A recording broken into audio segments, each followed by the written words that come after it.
Hello students of the 12th class physics. This is your video number 16 and we are tending towards the end of chapter 1. So in this heading I am going to consider the next application of the Gauss theorem, which is I am going to show you what is electric field due to uniformly charged spherical shell. Okay, I am going to show you what is this spherical shell in the next page first, and then I will come back to the previous page. Okay students, so this is your spherical shell, this one, outer one.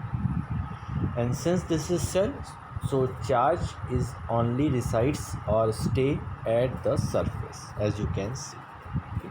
So there are 3 points. Suppose there is point P, which is inside anywhere the spherical cell, inside anywhere. So I am taking here. It may be outside or it may be at the surface. So I will take 3 different cases. In the first case, I will first consider the surface point. Okay, so come to the page originally. Yes, this one. So now application of Gauss theorem. This is the second applications of Gauss theorem. As I told you, we are tending towards the end of this chapter. Okay, P is electric field due to uniformly charged spherical cell. What is a spherical cell and how it is uniformly charged? I told you and I explained you in the figure I show you earlier. Okay, come to the original video. What is the cases? I told you earlier also. So this is case 1 at inside point. As I was telling you, first I will tell the point at inside anywhere the spherical cell, as you can see in your video. Let us consider uniformly charged spherical cell of radius what? Coming to the next page. Okay, of radius capital R. This is your capital R, students. As you can see, this is your capital R. Okay, P is the point. I am telling you, P is the point where electric field is to determine. This is the point, which is the inside point, because we are considering the case 1 at point inside the spherical cell. Okay, come to the original video. P is to determine figure x2. It is figure x2. Here symbols have their usual meanings. Okay, so come to the original video. This is point P. This is the Gaussian surface of small radius r, and the whole radius of this spherical cell is capital. So there are 2 radius, one of spherical cell which has the capital R, and this is the Gaussian surface, blue one in this video, this blue one.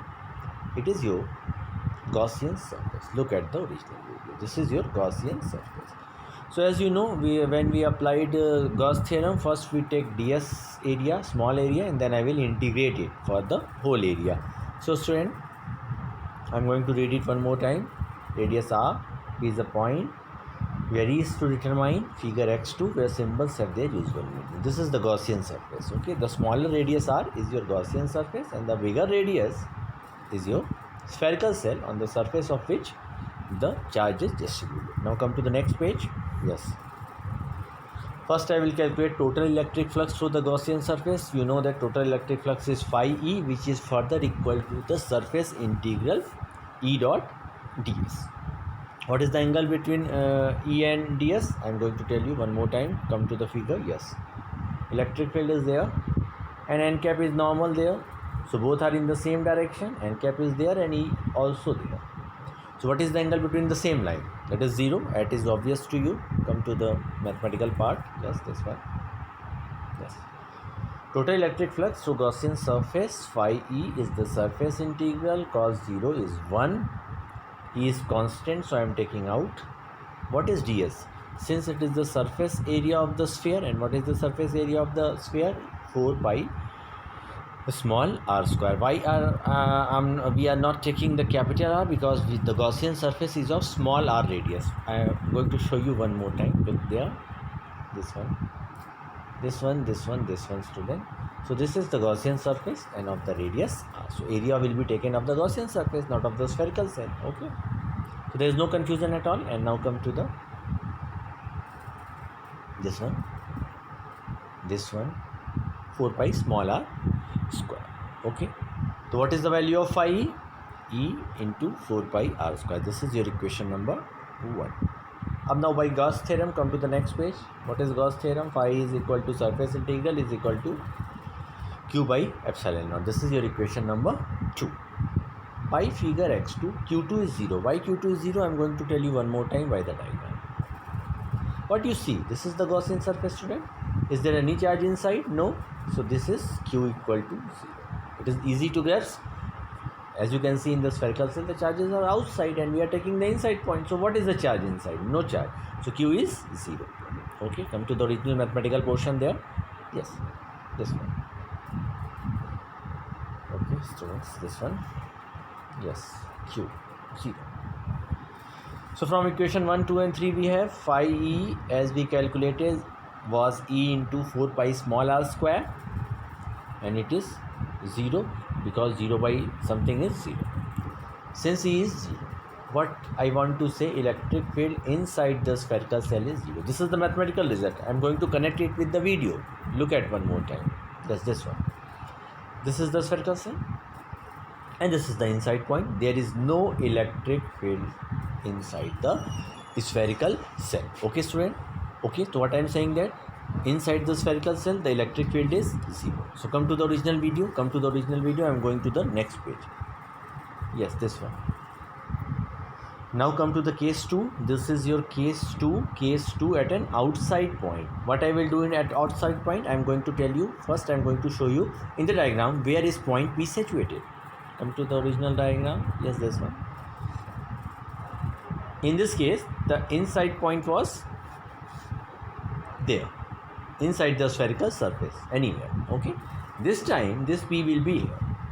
Okay, the radius will be smaller, but in this case, when I will draw the Gaussian surface, the whole charge of Q will be inside. So not Q will be 0 when I will take outside point. I am going to show you one more time.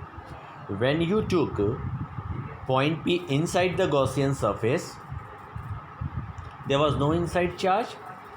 When this point P will be outside and I will draw the Gaussian surface, whole charge Q would be inside. So Q will be not 0 in this case too. So I am going to the original mathematical portion. So come to this page, case 2 one more time. At an outside point, from figure X2, point P will be at outside surface, then phi E is equal to E dot ds surface integral cos 0. It is easy to show. I told you earlier, the n or the area and electric field are in the same direction. So cos 0 is 1, E is constant taking outside. Okay, ds is 4 pi small r square. Okay, so what result we have, student?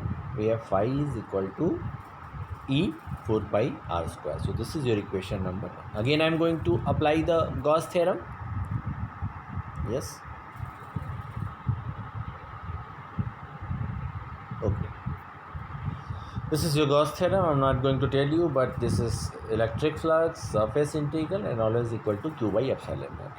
As I told you, in this outside point Q is not 0. So in this case, then from equation 1 and 2 we have what we have. Come to the next page. Yes, this one. This is the same, but this was 0 in case 1 because it was the inside point. Since it is outside point, so it's not 0, that is Q. Now what is E here, student? E is Q by 4 pi epsilon naught r square. So this is the very important result. This is the outside point. Okay, now come to the last point. What is the third possibility? I am going to tell you one more time from the figure. Come to the original video, student. In first case I took inside point, the field was 0. In the second case I took outside point, the electric field, as you can see, E equal to Q by 4 pi epsilon naught small r square. In this time I am going to take the surface point. At surface small r is equal to capital R. Okay, so come to the original point, come to the original video. I am going to explain you one more time. Yes, this is case 3. I am going to read it for you. At surface of the spherical cell, from figure X2, small r is equal to capital R. Okay, students, so come to this one. From equation 3 we have what I have to put, only small r will be replaced by capital R. So this is the required electric field at surface of the uniformly charged spherical cell. So students, I am going to tell you one more time what we did. Yes, we were studying in this video the electric field due to uniformly charged spherical cell. Case 1, inside point, the electric field was 0, as you can see in this diagram, and the result is 0. This is the result of case 1. Okay, Now come to case 2 student, that is an outside point. Outside point, what is the result of that? I am going to show you. This is your result in equation 3. This is the result of electric field at an outside point due to uniformly charged spherical cell. This is the result of your case 3 at surface point. What is the result of that? The result is this one. So students, this is the end of your video number 16, application B of Gauss theorem, and we are tending towards the end of this chapter. This was the very important chapter, that's why it took so much time. All the studies of the further chapters is based on this. So I'm going to finish this video number 16 of your chapter number